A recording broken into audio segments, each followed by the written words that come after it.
आज मी माझ्या 3 वर्षाच्या मुलासाठी न्यूट्रिशननी भरलेला ग्रीन भात बनवणार आहे.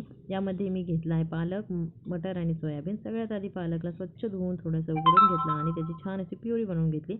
आणि आत कढईमध्ये थोडंसं तेल घेतलं, जिरं, मोहरी, कढीपत्ता आणि कांदा टाकला, त्याला फ्राय केलं. त्यानंतर अद्रक लसूणचा पेस्ट टाकला, त्याला फ्राय केलं आणि मग टोमॅटो टाकला आणि मीठ टाकलं, त्याला थोडं शिजवून घेतलं आणि मग मी जे प्युरी बनवून घेतली होती पालक आणि हिरवी मिरची ते सुद्धा टाकली आणि त्याला पण छान असं फ्राय केलं.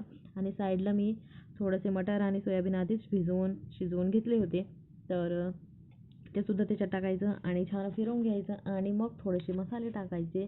हळद हळद धने पावडर आणि गरम मसाला, बस एवढंच टाकायचं, जास्त टाकायची गरज नाही आहे. आता यामध्ये शिजलेला भात मिळवायचा आणि तयार झाला आपला न्यूट्रिशननी भरलेला ग्रीन भात. तर रंगामुळे ना बाळाला आकर्षण वाटतं आणि मला मिळतं समाधान की माझा बाळ हेल्दी खातोय. तर मॉम्स नक्की तुम्ही ट्राय करा आणि मला कमेंटमध्ये सांगा तुमच्या बाळाला आवडलं आहे का. तर बाय.